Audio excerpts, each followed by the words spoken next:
बाजी में, क्योंकि हमारी इस बार की नियत, जब मैंने कहा ना नारे नहीं, नारे जब लगते हैं तो वो कहीं ना कहीं आकर्षित करते हैं भीड़ को, और हमने इसलिए पहले कहा नारे नहीं, नियत हमारी साथ। हम जितने लोग इस पर मौजूद हैं उस संगठन पे, उस मंच पर मौजूद होंगे। हमारी पहले ही वार्तालाप हो चुकी है कि ये सिर्फ पहला और आखिरी कार्यक्रम नहीं होगा। हम पूरे प्रदेश में, उत्तर प्रदेश में ऐसे तमाम कार्यक्रम और बड़े शहरों में करेंगे, और सब लोगों से बातचीत ये भी हो चुकी है कि इस कार्यक्रम की और इस उद्देश्य को उत्तर प्रदेश के बाहर भी ले जाएंगे, अन्य राज्यों में भी। पूरी उम्मीद है कि जितने भी साथी इस मंच पर 22 को मौजूद होंगे, आगामी समय तक जो हमारा उद्देश्य जब तक पूरा नहीं हो जाता, हम सब साथ रहेंगे। सर, मूल सवाल यह है कि कार्यक्रम के बाद क्या लक्ष्य होगा? हाँ, वो जो आपने कहा कि हमारा लक्ष्य क्या है, हमारी लक्ष्य आवाज पहुंचाना अपने तक।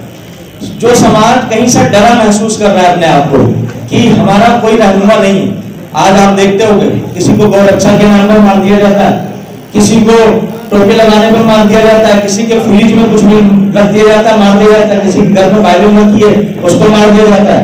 उस व्यक्ति की ताकत बनना हमारा इस मंच का उद्देश्य है। और जब उस मंच, उस भीड़ में 10,000 लोग खड़े हों, 5,000 लोग खड़े होंगे, उनको एक ताकत मिलेगी कि अगर कभी कुछ हुआ, उसके ऊपर एक बढ़िया कोड लिखा रहता है, पहले इस्तेमाल करें फिर विश्वास करें। और मेरा आप सबसे निवेदन है, आप सब मीडिया के बहुत अच्छे लोग हैं, कि आप उसका उद्देश्य क्या है। 22 तारीख को कार्यक्रम है, अभी उसमें बाद में वो बुलबुले साबित होते हैं। मैं बताता हूँ सर, मेरी बात को आप पूरी सुनिए।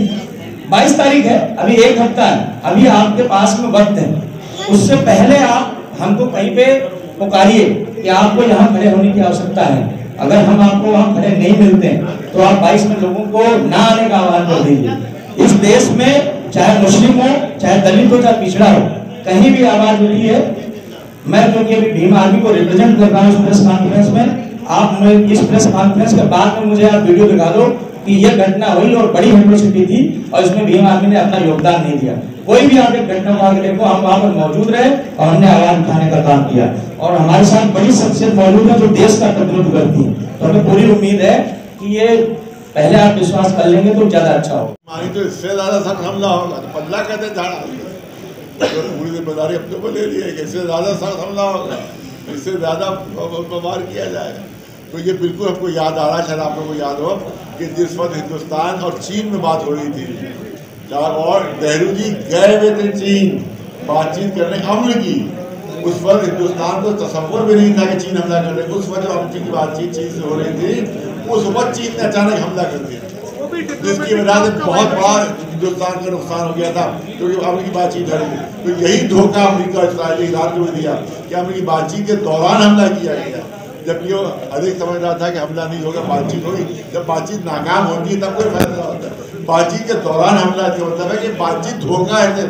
फिर ईरान को धोखे में रखने के लिए बातचीत शुरू की गई थी, और मकसद उनका ईरान के ऊपर हमला करना था। इसलिए वहाँ ज्यादा नुकसान इसलिए हुआ कि वो हमले की बातचीत कर रहे थे, उनको सोचा भी नहीं।